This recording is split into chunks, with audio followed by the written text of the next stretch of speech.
It's yours. How are you? Okay. Come, take it with me, man. What country you from? I'm in Nigeria. Nigeria and you from Nigeria, and I'm from Algeria. Come on, bro. We beat you in football. Yeah, you did. Yes, But it's fine. and all the time we beat them football. We'll be back. Are you Christian or Israelite? Christian. Are you Christian? So you believe Jesus to be God? I do. Can I, you know one thing I want to understand. What's your name, by the way? What's your name? Stephen. Stephen, nice to meet you. My name is Shamsi, Stephen, yeah? Nice to meet you, Shamsi. Well, Stephen, look, let us be honest to ourselves, yeah? Just utilize our sound reasoning, yeah?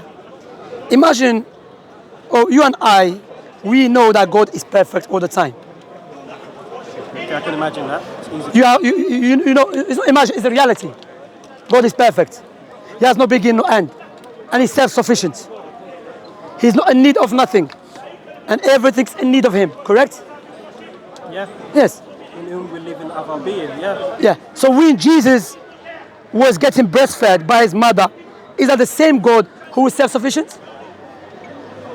He's the Son of God. Or Jesus, the baby, the child, human baby. Yeah, because according to the Bible, the Word became flesh, and the Word that is God. So God became flesh. So the flesh that was holding, that was God who became a flesh, according to the Bible. So that God who is flesh, is a baby. He was the God who was self-sufficient, who was not in need of nothing all the time, but he was in need of milk to survive. Isn't that amazing? Isn't it amazing? What a miracle! That God. There's no miracle, brother. That is no. That's nonsense. That's nonsense. There's no miracle. Steve, there's a nonsense. No miracle. You've asked me a question. Can I answer? Can I answer you? Go on, go. Do you know what I said? You're saying it's ridiculous that God, who is powerful, all sufficient, the God that does not need anyone, now needs to suck on his mom's titties. Who is not in need of nothing. Am I correct? That's the. So you agree with that? He's not in need of nothing. Yes, Okay. I've said back to you what you said to me. Yeah. Now I'm saying that's amazing and a miracle, because how amazing it is that the God, the creator of the universe, saw it fit to come into flesh. The incarnations are the most humbling act ever done. Now the God of the universe will take the shape of a man and be also, remember, the mother was told, Mary had a vision where she was told that the Holy Spirit will come upon you. You just refute yourself. I don't have the exact word, but the Holy Spirit will come upon her. Yeah, upon her, like a dove come up. Yes. But you just refute yourself. You just refute yourself. I said that to say that God is involved in all of it. No, you just refute yourself. What, by saying? You just said to me, God is not in need of nothing.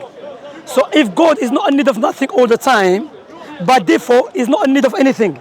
So if you say to me, God is not in need of nothing, then God is in need of something. That's contradiction. That's refutation. So hear me out. No, hear me out. Again, the question: is God in need of anything? No. He's not in need of anything. So God is not in need of nothing all the time. Need is the keyword. Need is the keyword. Yeah. Okay. So when Jesus was a baby, was he in need of the milk to survive? That's the trick. Is that he chose to be. He didn't need to. No, that's the trick. Okay. If Mary should give him milk, would he survive? I don't know. He wouldn't. That's why she was giving him milk. I don't know. He wouldn't. But he would. As a normal human being, he wouldn't. That's why he was giving him milk. Because if he was not in need of a milk, she wouldn't give him milk. The fact she was giving him milk because he was in need of it to survive. Therefore, that's contradiction. That's why that is not a miracle. That is a no. Hear me out.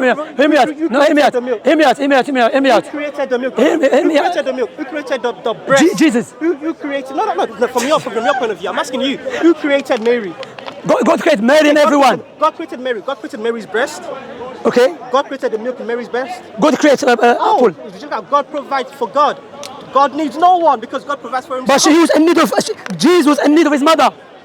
Jesus. See, that's usual. Jesus was in need of his mother. She had to change his nappy, and and you believe that was God.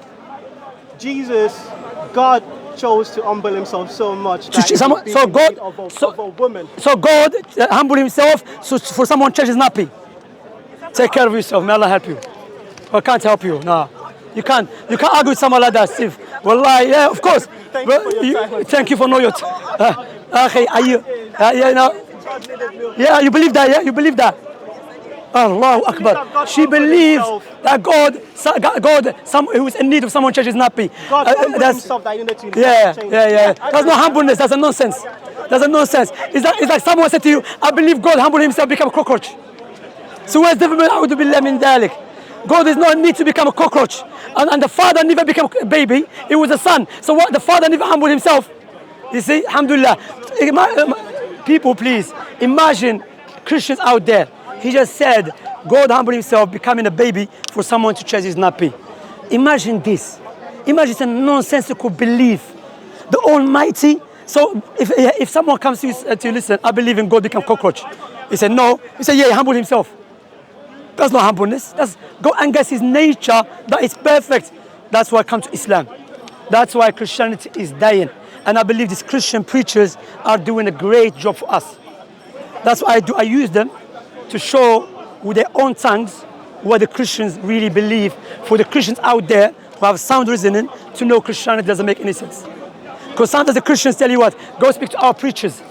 Here we go, your preacher. He just accepted God, became a baby and someone changed his nappy. And that was God. So Mary was changing God's nappy for God. أعوذ بالله من ذلك. I'll leave you with Allah's statement. قل هو الله أحد.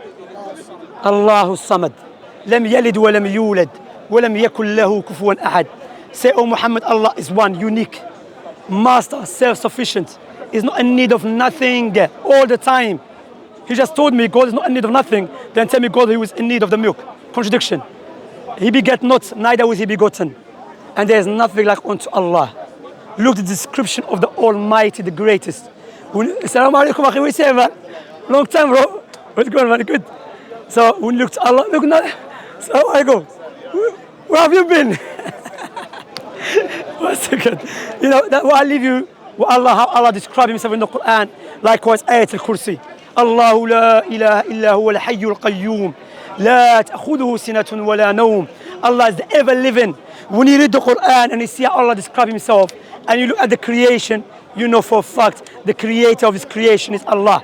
When you look at the Bible and the Christians believe and you see how they describe Allah, you know for a fact this creation was not created by the God of the Christians. Because how a baby, someone changes nappy, he created this universe. Doesn't make any sense. Alhamdulillah. Let me say salam to the brothers, man.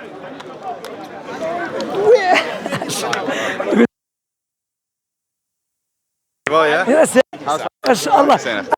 Not long ago, you know.